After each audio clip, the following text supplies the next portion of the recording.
Glória a Deus. Amém. Quem está feliz nessa noite está na casa do Senhor? Quem está feliz nessa noite de vir buscar um pouquinho da presença do Senhor que tem para esse fim de semana? O filho pródigo, quando ele sai de casa, ele sai, primeiro ele fala para o seu pai, pediu sua herança, parte da sua herança, mas ele ficou uns dias ainda em casa. Ainda ele ficou uns dias por casa, ainda conversando na redor do seu pai. Mas mesmo assim o pai não comentou com ele, não falou com ele. O pai apenas repartiu a herança dele. Mas eu vou entrar agora no tema com vocês agora. Quem trouxe Bíblia aí diz amém? Lucas 15, 20, versículo 20 diz assim. Quem encontrou diga amém. Glória a Deus. Pela vida de cada um que está aqui nessa noite, pela vida da sua família, pelo amor incondicional qual o Senhor colocou na vida de vocês. Deixei para ti saudar o seu Luiz. Queria agradecer a presença do meu sogro, o seu Luiz está aqui, a minha sogra, a Namir, o Kevin, meu cunhado, são como uns pais para mim também. Deus abençoe a vida deles, uma salva de palmas para eles.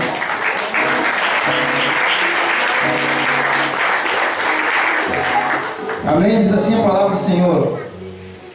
E levantando-se foi para seu pai. Vinha ele, ainda longe, quando seu pai o avistou. E compadecido dele, correndo, o abraçou e beijou. Amém? Esse é o tema dos nossos 3 dias de propósito aqui. Correndo, de longe o viu correndo, o abraçou e beijou. Só quem abraça é que tem intimidade.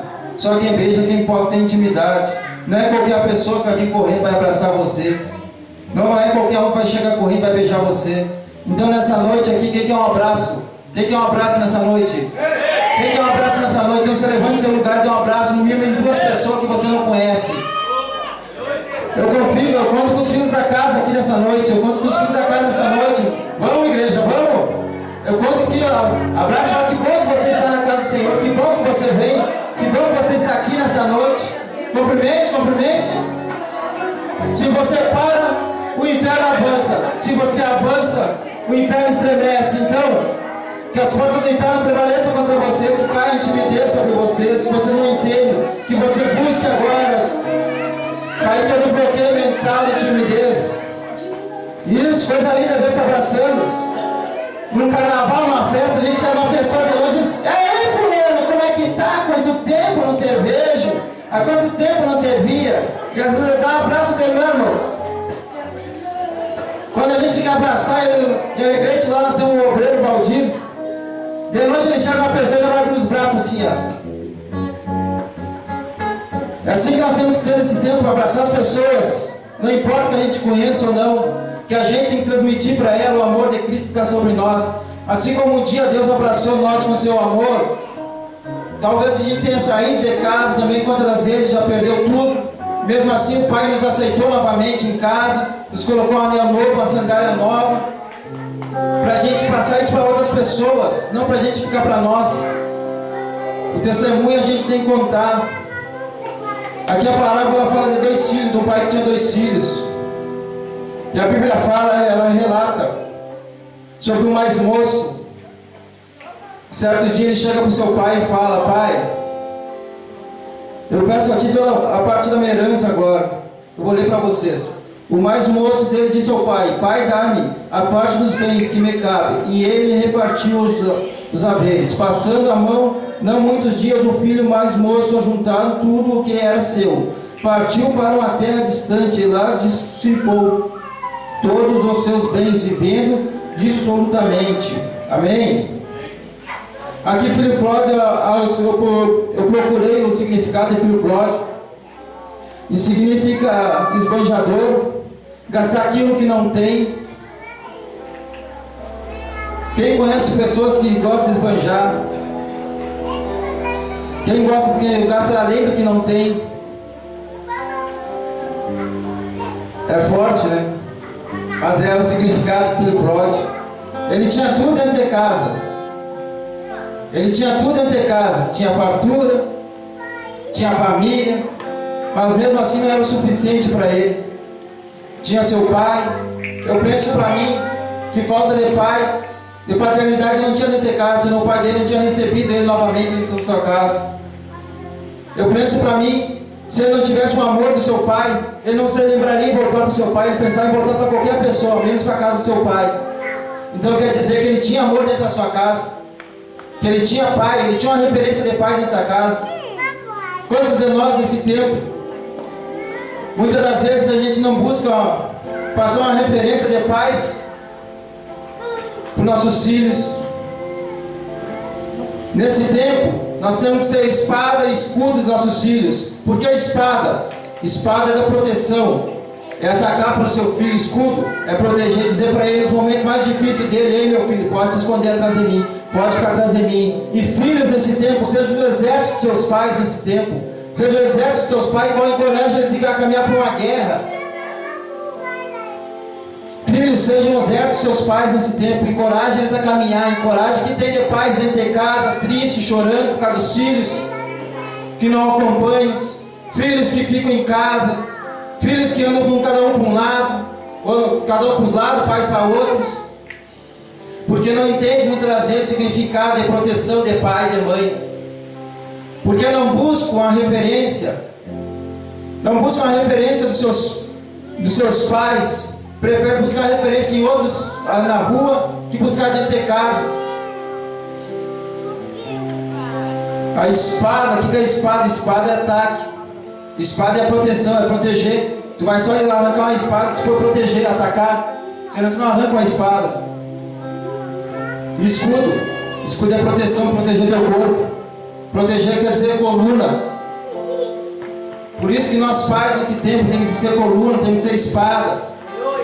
Nós temos que entender que é uma grande luta, que Satanás sabe onde ele paralisa as famílias muitas das vezes, que é esse meio, é colocar contenda, discussão dentro dos lares. Qual a primeira missão que a gente tem que entender antes de querer se fazer missão na rua? É a gente fazer missão dentro da nossa casa. Primeira missão que nós temos que entender antes de eu sair para a rua, querer sair para as nações. Eu vou fazer a primeira nação dentro da minha casa. Eu vou fazer a primeira nação, vai ser dentro da minha casa, dentro da minha família. Essa sim vai ser minha primeira nação. Essa sim vai ser meu primeiro passo para avançar outros passos.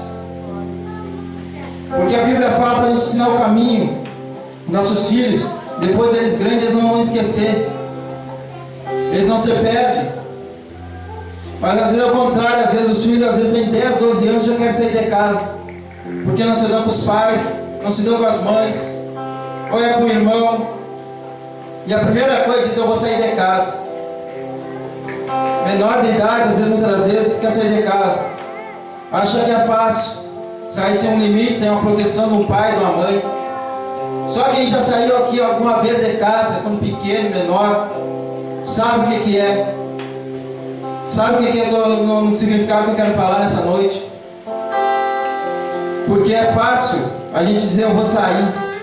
Eu me lembro quando eu era pequeno, meu pai brigava comigo, eu fazia as coisas erradas. Eu pegava uma mochila, uma sacola do supermercado, botava umas 2 roupas minhas e dizia: eu vou sair. Era 6 horas da tarde, 9 horas eu estava em casa de volta, porque eu caía à noite, me dava medo, eu tinha que voltar para casa, porque eu sabia que eu tinha a casa. E meu pai: não foi embora, não ia embora. Eu falei: não, voltei. Que a gente sabe ter proteção. Caiu à noite, eu veio 6 horas da tarde, eu era bem ligado na rua, todo mundo perguntava: o que está fazendo essa coisa? Eu saí embora, fui embora de casa, com 10 anos, 11 anos. Ao que dava a noite eu falava: voltei. Que a gente entende aonde a gente tem uma proteção.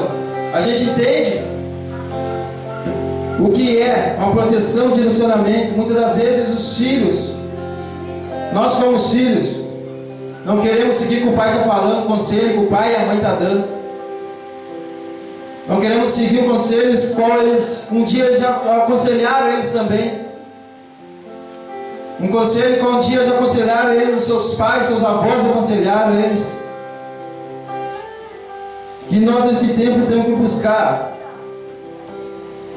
passar o papel de referência da igreja para as pessoas. Passar o papel de pai. Pais espirituais que estão aqui também nessa noite. nós temos que entender, mas nós também temos que aprender a ouvir nossos filhos também.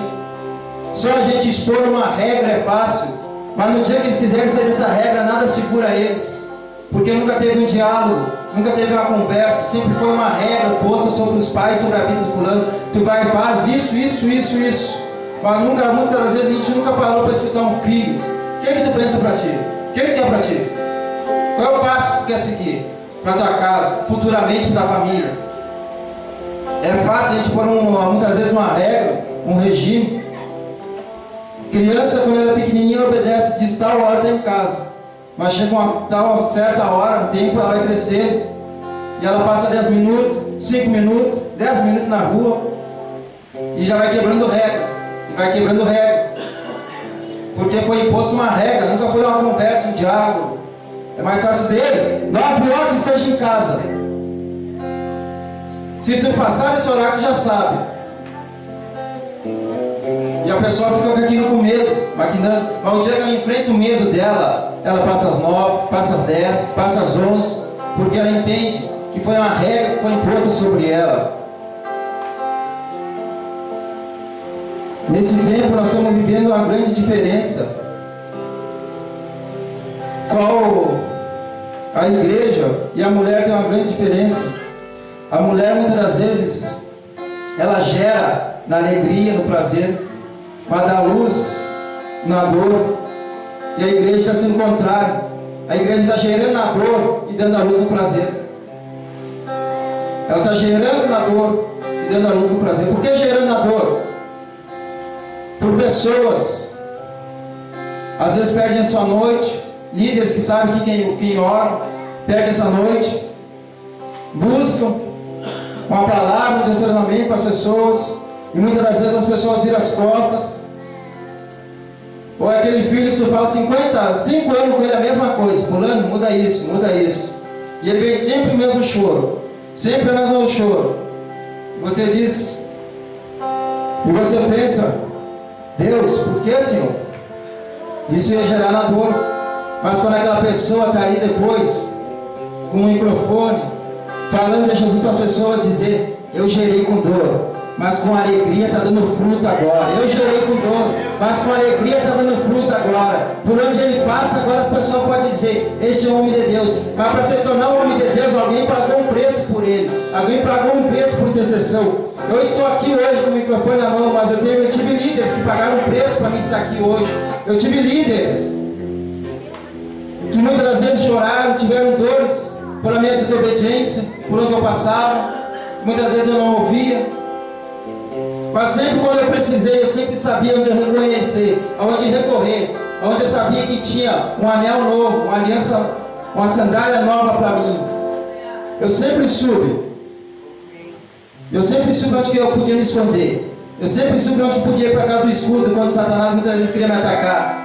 Às vezes era 3 horas da manhã, 4 horas da manhã, ligar para o pastor Charles, e ele fala, eu falo, estou passando por isso, e ele, amém, estou indo aí na tua casa. É isso a gente saber recorrer, saber em quem se esconder, saber em quem procurar, saber em quem muitas das vezes a gente procura lugares errados, escudos errados, e esse escudo, em vez de nos proteger, ele servir contra nós, deixa nós na linha de frente muitas das vezes, em batalhas espirituais. É muito fácil, tem muita gente buscando o reino dos céus nesse tempo, mas não está vigiando o reino das trevas. Tem muitas pessoas buscando, só dizendo, buscando em primeiro lugar o reino do céu. Sim, por um lado, você busca o reino dos céus, mas você vigia o reino das trevas também. O seu mandamento bíblico, buscar o reino dos céus em primeiro lugar, e a sua justiça, as demais coisas serão acrescentadas. Mas nós temos que vigiar. Nós temos que buscar, mas sempre saber, quem ataca, um dia vai ser atacado. Quem ataca, um dia vai ser atacado. Nem sempre tu só vai atacar, só atacar. Agora nós jogamos com o time Martínez. Tomamos 5-0. E agora a quarta nós ganhamos deles. E agora ele chegou na porta e me diz ali para mim, pastor Charles, agora a quarta eu arrumei uma força, eu vou para cima de vocês agora. É isso? É assim que você vive uma vida de filhos. As nações não é para os evangelhos, as nações é para os filhos de Deus. É para os filhos de Deus. Em Salmos 2 fala sobre as nações, que o Senhor fala, que Davi fala, que Ele nos dá as nações por herança. Mas para nós buscar essa nação, para nós querer, nós primeiro vamos ter que dizer: Senhor, eu te chamava de Senhor, eu te chamava de Deus, mas agora te chamo de meu amor. Agora te chamo de meu amor. Para te querer essa nação, vai ter que ter intimidade com o Pai, vai ter que reconhecer que Ele é somente um Deus na tua vida, Ele é somente um Senhor, que Ele é teu Pai, Ele é teu Criador. Isaías 54 diz que Ele é marido, que Ele é teu marido. No dia da diversidade, Ele não se lembrará da tua viuvez, não se lembrará que Ele é o teu Criador, Ele é teu Criador, Ele é teu Criador. Isaías 54 está falando: Ele é o teu Criador. É Ele que é teu Criador, Ele que é teu marido. Nós somos a noiva. Quem é a noiva de Cristo nessa noite? Quem é a noiva? Quem é a noiva de Cristo? Sei que tem homem aqui para dizer: Senhor, eu sou a tua noiva, eu sou a tua noiva, Senhor, a tua noiva, Senhor.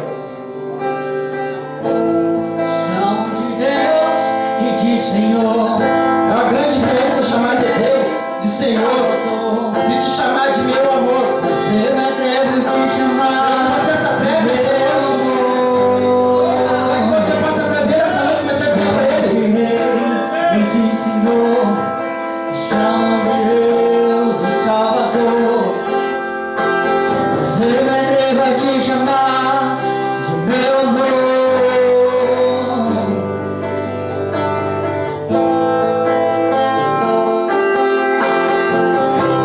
Joel 2:28 diz que os vossos filhos profetizarão. Vossos filhos profetizarão. Você crê nisso? Você crê para sua casa, para os seus filhos? Que os vossos filhos, o meu filho está ali, tem 3 meses, mas eu creio que ele vai profetizar. Eu creio. Eu tenho uma menina com 9 anos também, eu sei que ele vai profetizar. Eu sei porque eu libero palavras como o pai deles. Eu falo para eles. Eu não sou cantor, mas estou sempre cantando para ela, para o Mateus. Ele chora lá em casa, eu canto para ele toda a criação. Agora ele para de chorar. Eu não sei que é para ele dormir ou para ele parar de cantar para ele. Só sei que ele dorme. Mas nós temos que entender a autoridade que está na nossa boca. Olhar para o nosso filho e dizer: tu vai profetizar. Eu sei que um dia ele vai profetizar sobre minha casa. E terão visões. Vossos servos. Muitas das vezes a gente não quer ouvir os filhos. A gente, como eu falei no início, os pais, nossos pais só querem muitas vezes colocar uma regra, mas não querem ouvir os filhos. Em 1 Samuel 14, conta a história de Saul com seu filho Jonatas. Conta que o Saul fala: maldito seja o homem que comer pão, até eu derrotar todos meus inimigos. Mas só que tinha o seu filho, Jonathan, não estava na hora. Aí eles foram para o campo de batalha. Aí chegando lá, a Bíblia fala que tinha um fardo de mel. Diz assim, ó: estavam os homens de Israel angustiados naquele dia, porque Saul conjurava o povo, dizendo: maldito o homem que comer pão antes de anoitecer, para que me vingue de meus inimigos. Pelo que todo o povo se absteve de provar pão. Todo o povo chegou a um bosque onde havia mel no chão. Chegando o povo ao bosque, eis que corria mel, porém ninguém chegou a boca, porque o povo temia a conjuração. Jonatas, porém, não tinha ouvido quando seu pai conjurava o povo. E estendeu a ponta da vara que tinha na mão, e a molhou no favo de mel. Levando a mão, a boca, tornaram a brilhar os seus olhos. Então respondeu um do povo: teu pai conjurou solenemente. O povo disse: maldito o homem que hoje comer pão. Estava exausto o povo. Então disse Jonathan: meu pai turbou a terra. Ora, veja como brilham os meus olhos por ter eu provado um pouco deste mel. Amém? Que fala de Saul quando ele implantou uma regra. Ele implantou uma regra Só que o seu filho desobedeceu. Só que a pessoa, nós vamos ler a Bíblia. Ele não desobedeceu porque ele é rebelde. Ele já estava lutando já. A Bíblia fala que ele pegou um arco, uma flecha e começou a matar os filisteus de longe. Mas só que o pensamento das pessoas acharam que ele estava em rebeldia. E a Bíblia fala que os seus olhos chegavam a brilhar. Chegavam a brilhar porque ele encontrou comida. Muitas das vezes a gente anda por tantos lugares, buscando vários alimentos, mas não encontra. Mas quando você encontrar o verdadeiro alimento, o Espírito Santo para a sua vida, pode ter certeza que as pessoas vão olhar: ei, o que você comeu? O que você comeu que você está brilhando? Você está brilhando, o que você comeu? O que você comeu? O que você comeu para você estar brilhando? Está tão alegre, tão feliz? A gente que vive em libertação, ajudando as pessoas a se libertar, a gente sabe o tamanho é a alegria de ver quando a gente vê as pessoas oprimidas, sufocadas, com vontade de tirar suas próprias vidas. Mas passam os dias, quando os espíritos vão embora, e a gente olha para as pessoas dando alegria, dando o seu melhor sorriso, dando o seu melhor para a sua casa, dando o melhor para a sua família. Mas as pessoas vão dizer: o que aconteceu com ele? Agora ela está brilhando, agora ele está brilhando. Mas é que muitas vezes as pessoas não querem resgatar quem está na escuridão para trazer a luz. Os pais, muitas das vezes, eu conheço vários testemunhos de pessoas que filhos foram embora com 10, 12 anos, 15 anos, e vivem até hoje, muitas das vezes, com 20, 30 anos, não conseguem perdoar seus pais, suas mães. Não consegue olhar na cara da pessoa e liberar um perdão verdadeiro, qual vai libertar. Da boca para fora é fácil a gente falar: eu te perdoo. Mas quando a gente entender que a gente tem que liberar o coração, é o coração qual nos dá a saída da vida. O coração qual dá. A palavra do Senhor diz que a gente tem que guardar primeiramente o nosso coração, porque dela procede a saída da vida. O coração, se para o coração, pode seguir a mente batendo, mas é poucos minutos, porque em seguida ela para. Porque o coração traz impulsionamento. É isso que nós temos que entender. Que nós temos que ser o coração de Deus aqui na terra. Nós temos que ser o coração aqui, entrar aquelas bandeiras ali. O Espírito Santo me ministrando no meu coração. A hora que entrar, tipo marchando assim. Eu olhei para as pessoas, o Espírito Santo assim: é assim que a minha igreja tem que avançar. Assim que a minha igreja tem que caminhar. É marchando com alegria. E o louvor tocando ali. Poderoso é o Senhor nosso Deus. E as pessoas marchando. Como Deus estivesse chamando as pessoas ali que entraram com a bandeira. Os jovens que entraram com as bandeiras. Dizia: poderoso é o nosso Senhor, nosso Deus. E as pessoas marchando. Assim que Deus quer ver nós. Não nós chegar assim diante de Deus. A gente tem que chegar de braço erguido, dizendo: aqui, Senhor, está a minha bandeira. Aqui está a minha bandeira que eu coloquei sobre a minha casa. Aqui está a minha bandeira que eu coloquei, impulsionei para ver as estacas, Senhor amado. E aqui está essa bandeira. Hoje eu venho trazer para Ti, hoje na minha família, que hoje é a salvação da minha casa. Será que você vai ter coragem de entregar essa bandeira para o Senhor? Será que você vai ter coragem de dizer para Ele: Senhor, eu estou aqui marchando, eu vim marchando em direção ao Senhor. Eu vim marchando.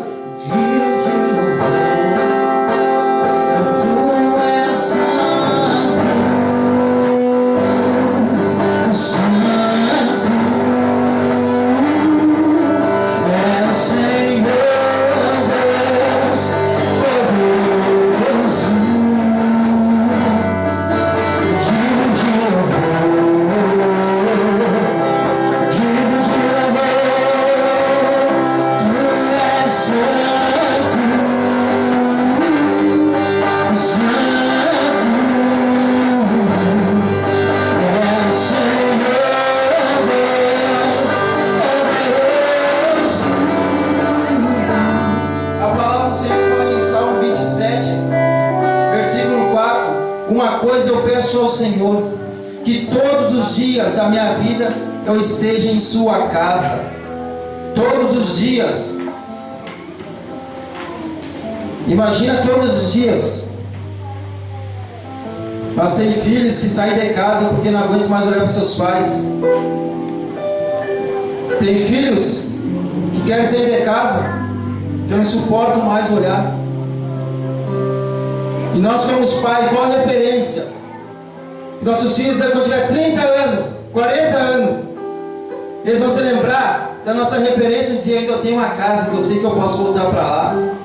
Ou aquela pessoa vai embora, vai dizer para lá: eu nunca mais volto. Eu saio hoje para lá, mas para lá nunca mais eu volto.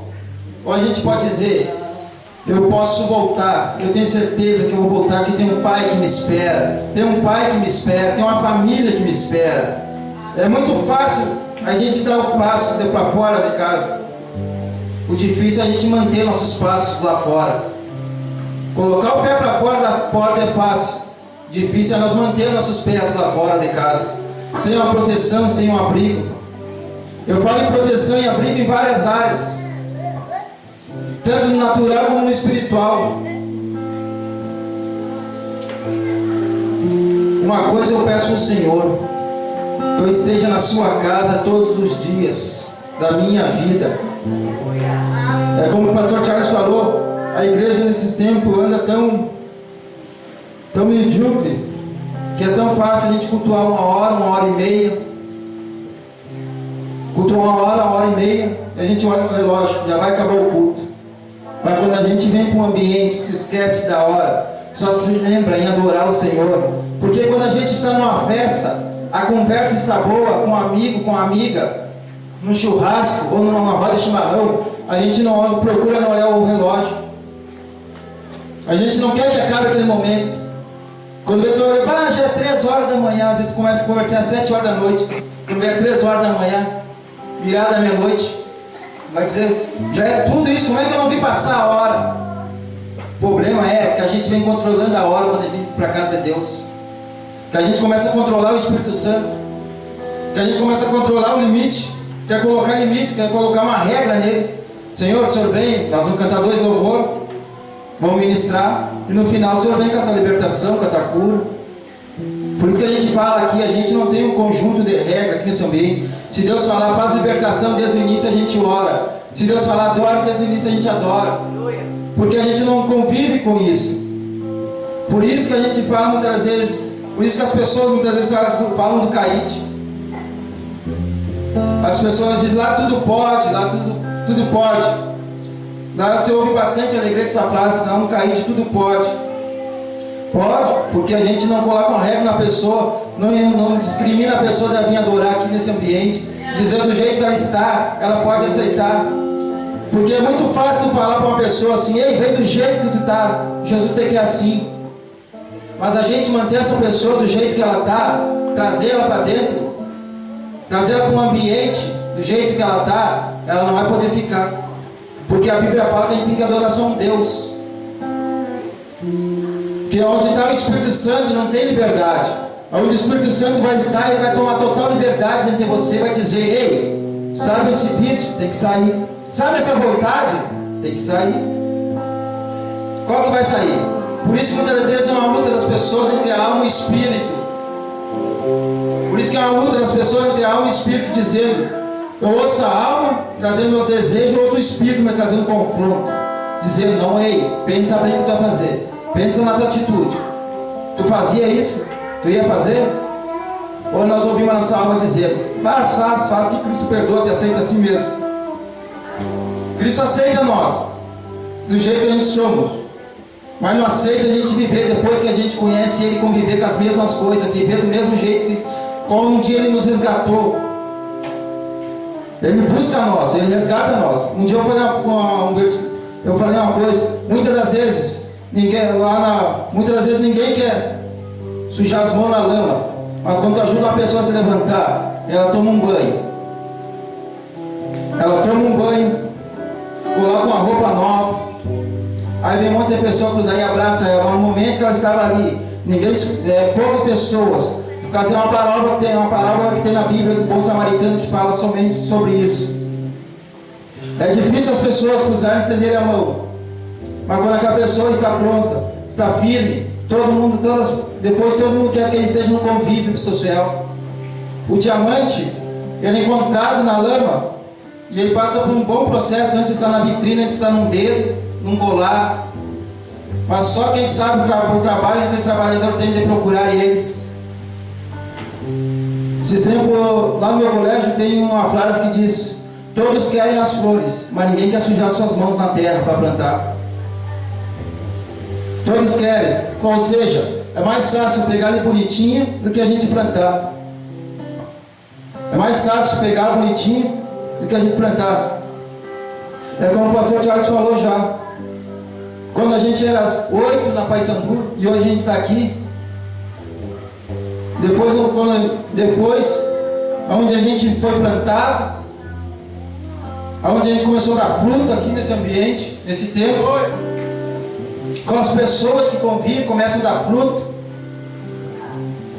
Aí é fácil. Mas só que tem que entender que alguém pagou um preço para cavar a terra, para colocar semente. Tem que entender que alguém cavou a terra, sujou as mãos. Seria bonito a gente estivesse num ambiente grande, com luna, com bons sons, com piso, forro. Seria fácil a gente pegar um ambiente assim. Mas também não seria difícil a gente plantar o Espírito Santo. Porque Deus, ele não... A igreja, ela nasce. A igreja, ela nasce. Ou seja, é o Senhor que faz a plantação dela. Ou seja, a gente não se implanta. É Deus que planta a igreja dele. É o Senhor que planta, a gente não se implanta. Porque é muito fácil, às vezes as pessoas estão aqui. Depois que já vem a plantação, vem os frutos, e as pessoas dizem: vamos sair, vamos abrir um ministério. Aí eles estão se implantando. Estão saindo, assim que Deus nem disse: eu te plantei, eu cavei para te dar fruta aí. Por isso muitas vezes as pessoas saem, passam um bom tempo e fecham muitas das vezes os ministérios, porque muitas vezes não entendem que não é nós que se implantemos, é Deus que nos planta. Por isso que Deus fala para Abraão: sai da tua terra, da tua parentela e da tua casa, vai para um lugar que eu te mostrarei. Abraão não quis, não. Abraão não falou: eu vou sair, Deus. É Deus que fala para Abraão: sai da tua terra e da tua parentela. É Deus que fala para ele. E Abraão não deu fruto. Eu pergunto para a igreja nessa noite: Abraão não deu fruto? Abraão tinha filho. O Senhor deu uma palavra para ele: bendito em ti serão todas as nações. Bendito em ti serão todas as nações. Que a gente tem que entender: quando é o Senhor que nos planta, nada pode nos parar. Quando é o Senhor que planta um desejo no nosso coração de ajudar uma pessoa, um irmão, ou dar um desejo no nosso coração, não da nossa alma, mas do nosso espírito, ouvir o nosso espírito. Quando o Senhor está nos falando: sai da tua casa, da tua parentela. Porque é uma grande diferença quando Deus manda a gente sair do nosso lar e quando a gente sai por conta própria.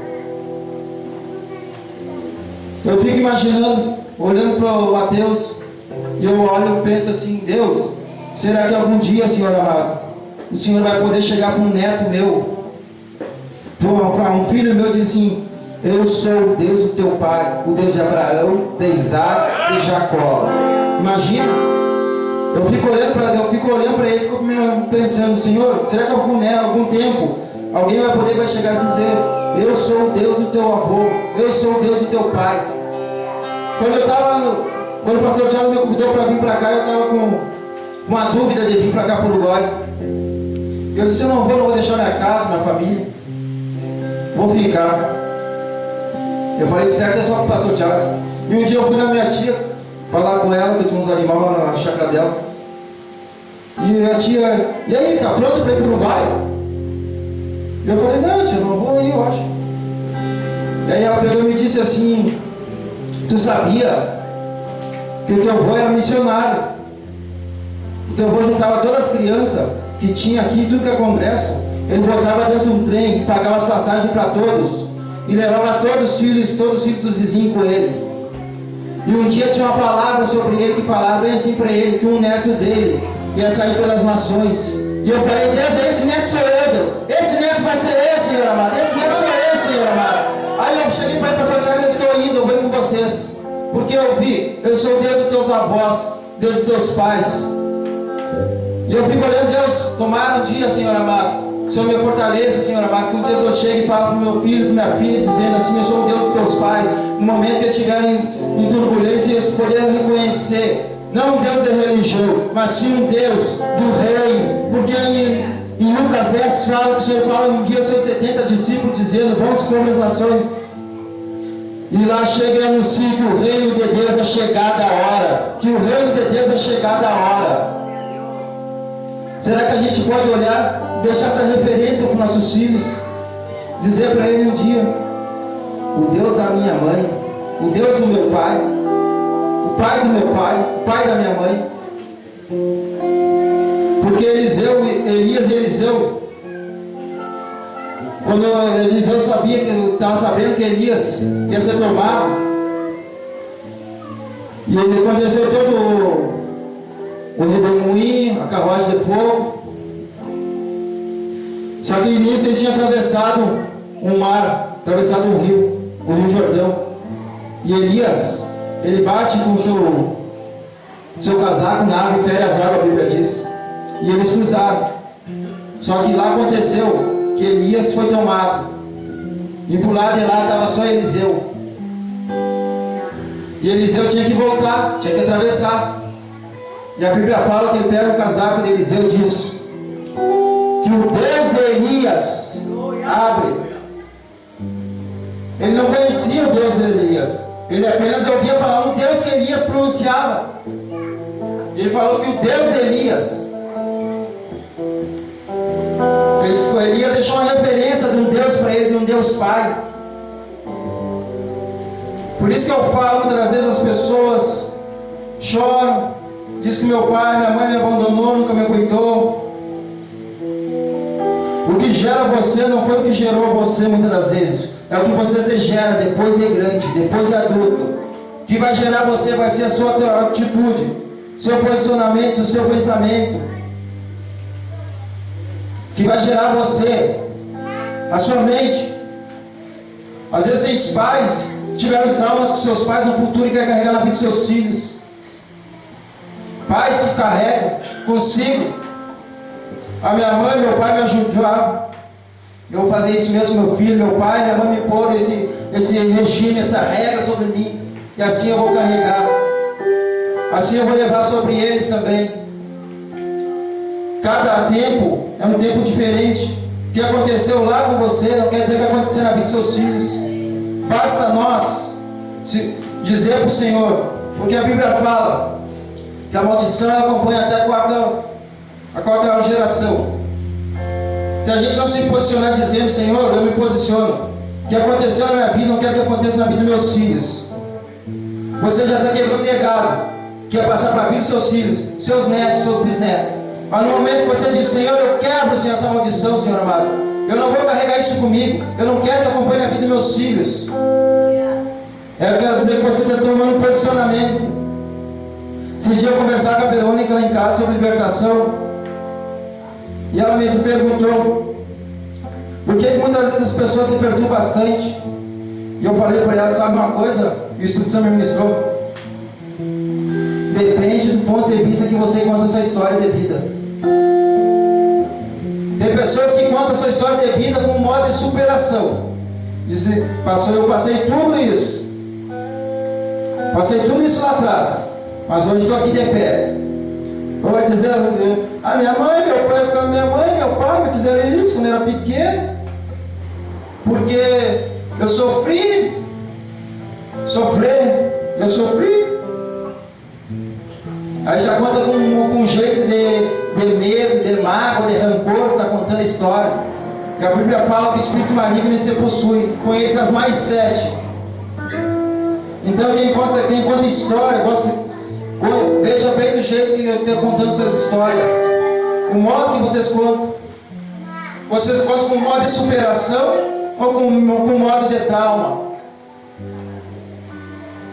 A profeta Valéria sabe bem que ela está fazendo trabalho com as mulheres. Ela entende quando as pessoas estão contando com modo de superação, já com medo, com modo de trauma.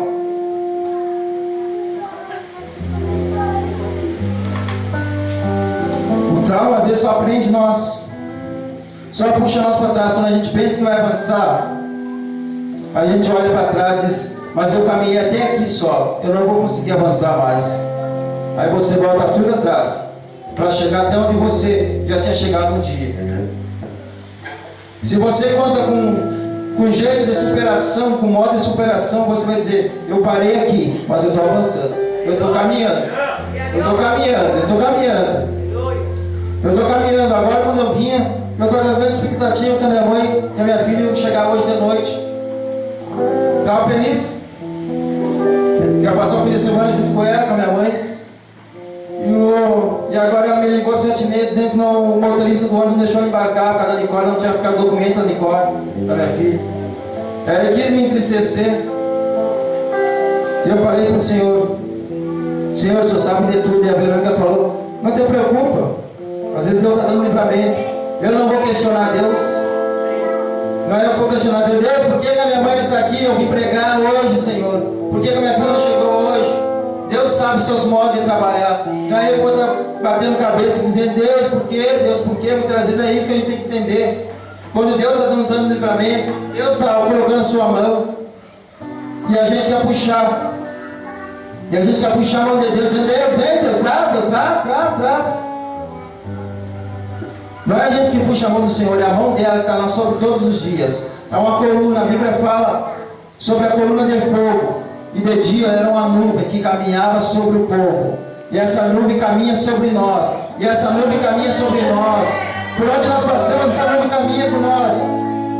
E agora só que tem uma coisa que caminha com nós: é o Espírito Santo de Deus. É o Espírito de Deus agora que caminha com nós. É o Espírito Santo. Será que você pode se olhar e dizer: o Espírito Santo caminha comigo? O Espírito Santo vai caminhar com a minha família. O Espírito Santo vai caminhar com meus filhos. Ai, Senhor, eu me machuquei, Senhor. Foi tanta gente que me bateu, meus irmãos me bateram. Não te preocupa, que uma hora Deus vai chegar para esse teu irmão que te bateu e vai dizer assim: esse, que o filho mais velho fala assim: esse teu filho saiu, gastou tudo. Mas depois a Bíblia fala, que o próprio fala: esse teu irmão, é esse teu irmão, é esse teu irmão, é teu irmão, é teu irmão. Não importa que te bateu, é teu irmão. Não importa que te bateu, está dizendo: esse é teu irmão. É teu irmão, por mais que está dizendo lá, exemplo. Nunca nem deu uma mão, uma sandália, uma veste nova, um cabrito. Por que você deu para esse que sai lá fora e você deu para mim que estou aqui há tanto tempo? Deus não chamou você para estar sentado 10, 5 anos, 1 ano. Deus chamou para você se impulsionar e caminhar como igreja. Como é que eu vou caminhar como igreja? Na minha casa, na minha família, no meu emprego. Falar do amor de Cristo. Como é que eu faço isso? Muitas vezes eu mudando as atitudes, meus pensamentos, no meu falar.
Estava morto e reviveu. Quem aqui nesse tempo, nessa noite, está dizendo: Senhor, eu estou morto espiritual, Senhor. Eu estou enfraquecido, Senhor. Eu estou perdido, Senhor. Eu não sei mais o que fazer. O Senhor está dizendo para a pessoa aqui neste momento, nessa noite: ei, você que estava morto, vai reviver. Você que estava perdido, vai se achar. Você que estava morto, vai reviver. Você que estava perdido, vai se achar. Isso é um conhecimento de um pai. Isso é um pai saber dizer: esse meu filho estava morto, porque para ele, penso eu que naquele tempo ele não tinha notícia, mas ele, como um coração de pai, ele tinha duas intuições dentro dele. As duas notícias que podiam chegar: que alguém enxergasse ele pela rua, ou dizer: o teu filho está morto. Por isso que ele fala: esse meu filho estava morto e reviveu.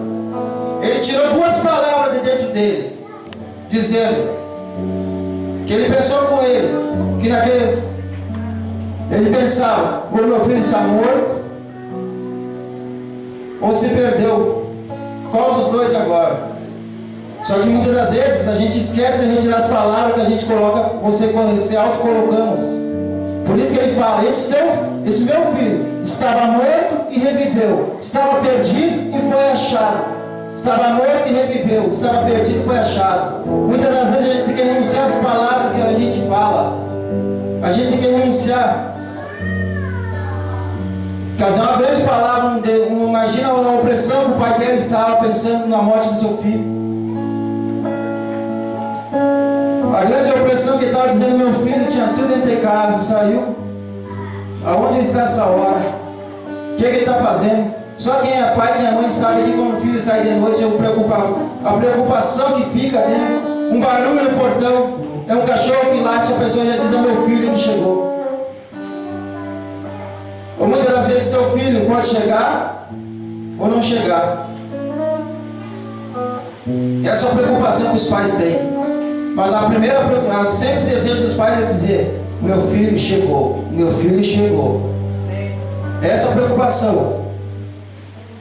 Eu conheço várias mães que os filhos saíram de noite e alguém tinha que bater na janela e dizer: eu vim dar uma notícia ruim, que o seu filho faleceu, que o seu filho mataram. Imagina o choque da pessoa que estava esperando seu filho chegar, por mais que clareasse o dia. Como o pastor Charles falou nesse carnaval, aqui mesmo em Ribeira, em Livramento, quantos casos teve de homicídio, de brigas, pessoas perdendo suas vidas, pessoas novas. Só para sair para curtir. Só que esquece, a curtição é algo passageiro. A curtição, a noite passa, o dia chega e a realidade chega também. A noite passa, o prazer passa, o dia chega e a realidade também. Eu me lembro quando eu saía de noite, amanhecia na rua, bebendo, e no outro dia muitas vezes tinha que trabalhar. Eu chegava e vou dormir. Quando eu olhava era 7h30, eu estava no horário para o serviço. E a realidade, no dia a dia, o sol batendo na cabeça, eu parecia um camelo tomando água, de tanta água que tomava, de tanta ressaca que tinha. Porque a noite foi prazerosa, mas o dia vem a... Muitas das vezes a gente tem que entender para onde eu irei, se eu não tenho para onde voltar. Para onde eu irei? Primeiro você tem que se perguntar: para onde eu irei? Você tem